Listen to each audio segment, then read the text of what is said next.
My name is Edward Thomas Carroll.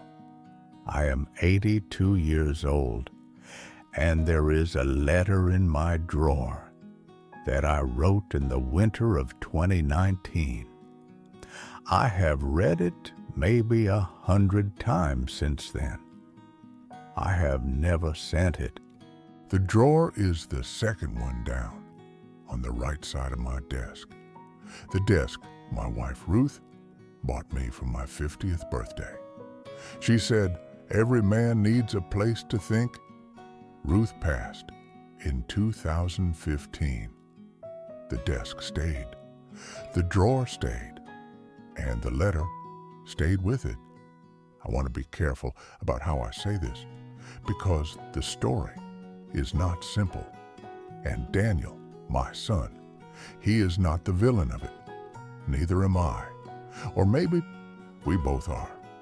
I haven't decided yet. At 82, some things you stop trying to decide. Daniel is 54 years old now. He has a wife, 2 daughters, a house in Connecticut with a yard he takes too much pride in. He calls me on Sunday evenings. We talk about the yard. We talk about his daughters, Emma and Grace. We talk about everything that is safe to talk about. And we do not talk about the winter of 2001. That was the year everything went quiet between us, not all at once. The way these things never happen, all at once. But that was the year the door between us started closing. I need to go back further than that. Daniel was the kind of child who felt everything deeply. From the time he was small, he would cry at things other children didn't notice. A bird on the sidewalk, a sad scene in a film, an argument between Ruth and me that we thought he hadn't heard. Ruth used to say, "Daniel has a thin skin." She meant it kindly. She meant he was open to the world in a way most people aren't. I did not always see it that way. I was raised by a man who believed that feelings were something you managed privately. You did not display them. You did not talk about them. You certainly did not cry over a bird on the sidewalk. My father was not a cruel man. He was just a man of his time. And I became a man of his time too, without meaning to, without knowing. There was another way. When Daniel was young, I tried to toughen him. I thought I was helping. I thought I was preparing him for a world that would not be gentle with sensitivity. I would say things like, "Daniel, pull yourself together. Daniel, you're being dramatic. Daniel, men don't carry on like that." I said these things the way my father said them to me, without cruelty, just as facts, just as the way things were. Ruth would look at me sometimes after I said these things. She never argued in front of Daniel, but later she would say, "Edward, he just needs you to sit with him." And I would say, "I am sitting with him." And she would say, "No, you're fixing him. There's a difference." I didn't understand what she meant. For a very long time, I didn't understand what she meant. Daniel was a good student. He went to university. He studied literature, which I thought was impractical, and said so. He met a girl named Catherine in his second year. He brought her home at Christmas of 1995. She was quiet and careful and watched everything. Ruth loved her immediately. They married in 1998. I gave a speech at the wedding that Ruth said afterward was too short. I thought it was the right length. Looking back, she was right. It was too short. A lot of things were too short with Daniel. The winter of 2001. Daniel was 33 years old. Catherine was expecting their first child, Emma, though we didn't know it would be Emma yet. Daniel called me on a Thursday evening in November. He said he had something he wanted to talk about. I remember thinking it was about money.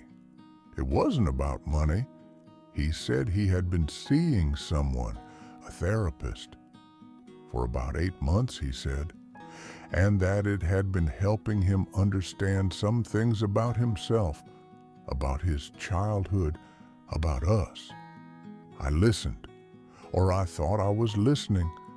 What I was actually doing was waiting for him to finish.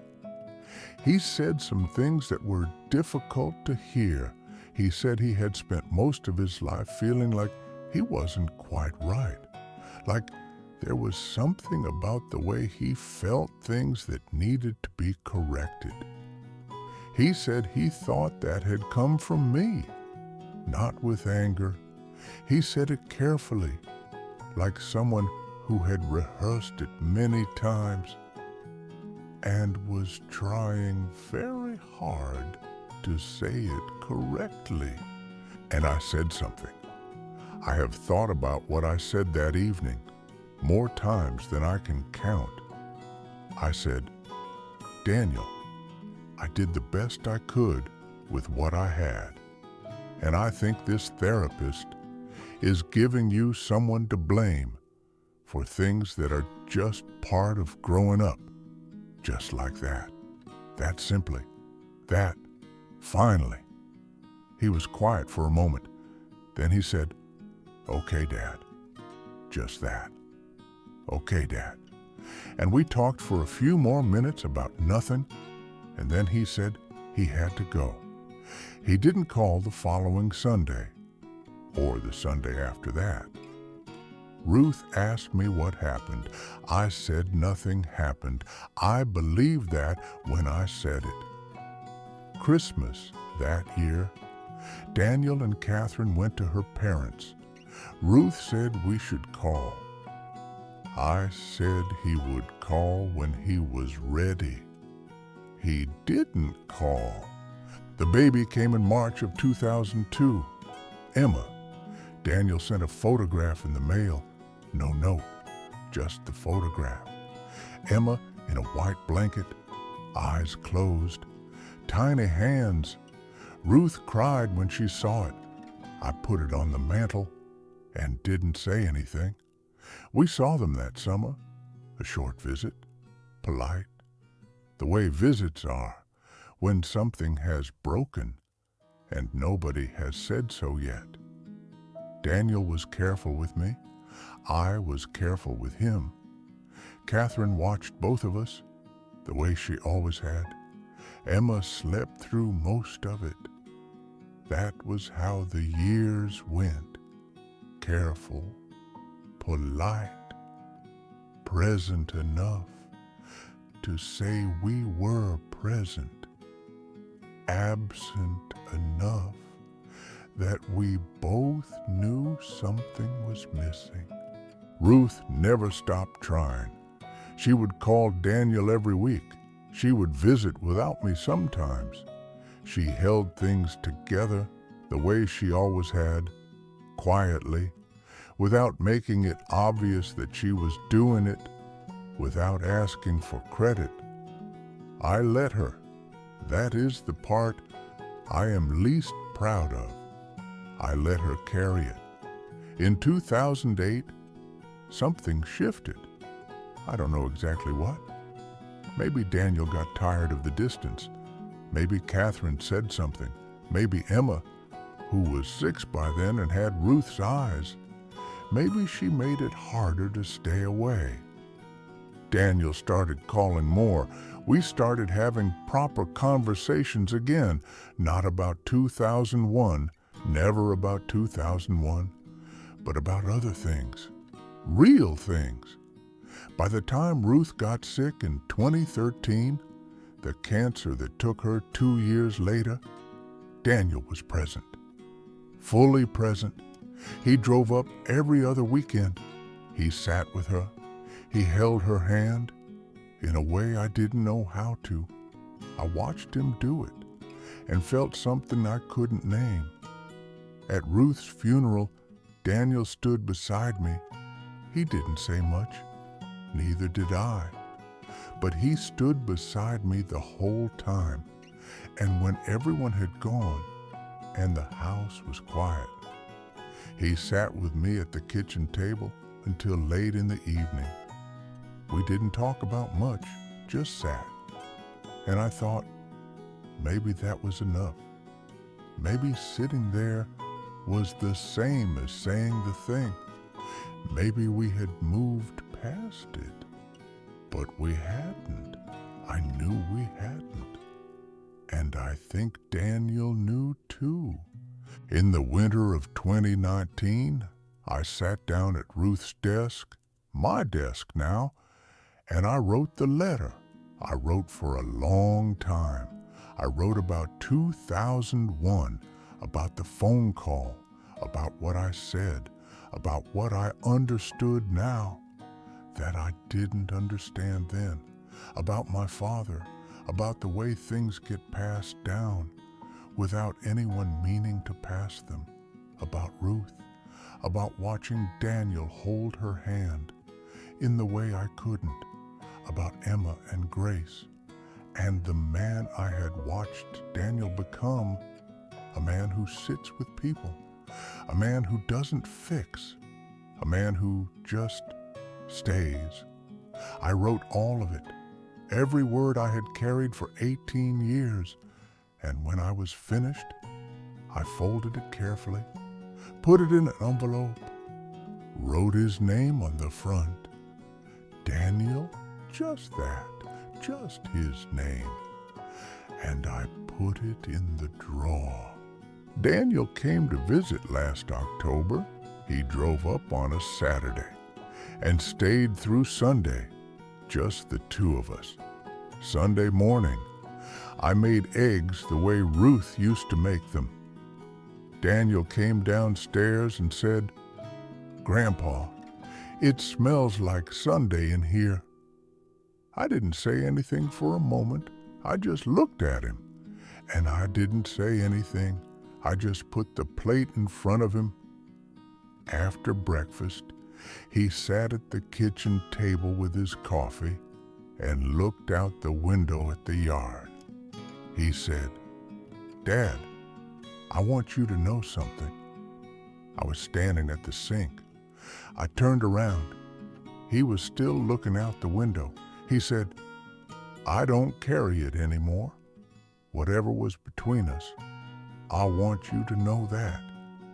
I stood there for a moment, the water still running in the sink behind me, and I said, "I know." That was all, just that. I know. He left after lunch. I walked him to the car. He hugged me properly, and he drove away. I went back inside. I sat down at the desk. I opened the second drawer on the right. I took out the letter. I held it for a long time, and I put it back. The letter is still there. Second drawer, right side, under a photograph of Ruth. She is laughing at something off to the left of the camera. I don't remember what she was laughing at. I would give almost anything to remember what she was laughing at. Daniel calls on Sunday evenings. We talk about Emma and Grace. We talk about the yard in Connecticut, and sometimes in the pauses between things, I almost say it, almost, But then he says something about Emma, or Grace laughs in the background, and the moment passes, the way moments do, quietly, without announcing themselves. I am 82 years old. I have a letter in my drawer that has his name on the front, just his name, Daniel. Some mornings I think, I will send it today. Some mornings I think, the sending doesn't matter anymore. Maybe the letter was never really for him.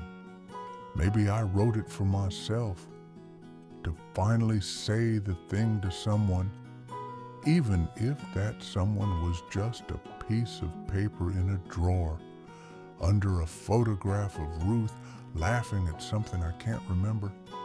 Maybe that is enough. Maybe that is what forgiveness looks like at 82. Not a conversation, not a letter, just a man sitting quietly at his dead wife's desk, finally understanding what he should have understood 40 years ago, and choosing to let his son keep the peace he worked so hard to find. Daniel calls on Sunday. I will answer. We will talk about the yard, and I will almost say it, and then I won't, and that will have to be enough, because some letters are not meant to be sent. Some letters are just meant to be written. So the words exist somewhere, even if only in a drawer, even if only under a photograph of someone laughing at something you can't remember. If you have something you've been meaning to say, I'm not going to tell you to say it.